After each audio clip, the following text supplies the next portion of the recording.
science and technology. Medicine. Curing multiple sclerosis. Stem cells are starting to prove their value as medical treatments. 30 years ago, a young haematologist called Richard Burt was training at Johns Hopkins University in Baltimore. He noticed that after leukemia patients had received a treatment to wipe out their immune systems, they needed to be re-immunised against diseases such as measles and mumps. Although the patients in question had been vaccinated as children, the therapy for their blood cancer had erased this cellular memory.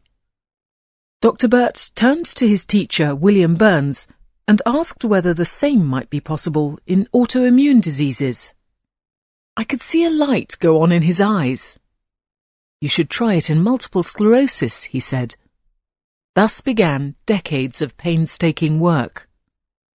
Multiple sclerosis, or MS, happens when the body's immune system learns to attack its own nerve fibres in the same way that it learns to attack invading pathogens. Nobody really understands what causes this misplaced learning. But Dr Burt's idea did not depend on knowing that. He just wanted to wipe the memory out, in the way that the memory of a vaccination is wiped out by chemotherapy. By 2009, Dr Burt, now at Northwestern University in Chicago, had proved that his treatment worked in patients with the most common form of the disease, relapsing remitting MS.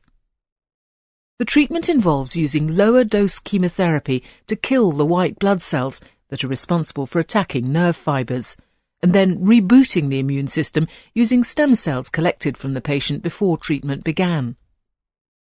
Stem cells are the source from which more specialised cells develop.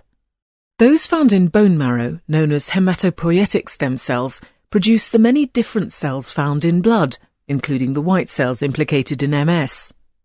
In Dr Burt's therapy, such stem cells are extracted from a patient, stored until after the chemotherapy, and then infused back into him. 10 days later, he can go home. It is effective. Although there is a relapse rate of around 10% within 5 years, many who have been treated in randomised trials in Brazil, Britain and Sweden feel as though they have been cured. Proving they actually have been means waiting for the results of the trials and watching how participants fare over many years. Already, patients have been seen to improve for 2 years after treatment. This work should give drug companies some pause for thought. They are already facing criticism for the high prices of MS drugs.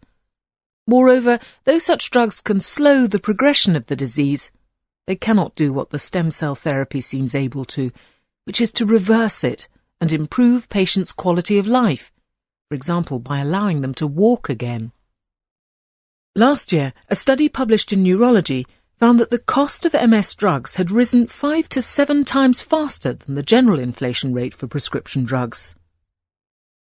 Medicines that cost $8,000 to $11,000 20 years ago were between $59,000 and $62,000 in 2013. On top of this come bills for doctors, MRI scans, blood draws and lab work. By contrast, Dr Burt reckons, a stem cell transplant in America costs all in $120,000, and that sum would be lower in countries with less expensive healthcare systems. Indeed, doctors in Britain think the treatment should cost hospitals about £30,000, just over $40,000. At those sorts of prices, stem cells are set to give MS drugs a real run for their money. More broadly, this is good news for proponents of stem cell therapies in general. Leukemia is mostly treated these days with hematopoietic stem cells. Delete Blood Cancer, a British charity, is encouraging people around the world to register to donate stem cells. Registration can be done with a cheek swab to show the genetic makeup of the potential donor's immune system.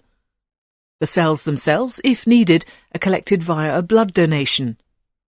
And other conditions, too, seem susceptible to the stem cell approach. Mesoblast, an Australian company, received approval last September for a stem cell treatment for graft versus host disease, in which the immune system rejects a transplanted tissue. It has a number of other products in advanced trials in areas such as chronic heart failure and chronic low back pain. Stem cell therapy, so long promised, is starting to become a reality.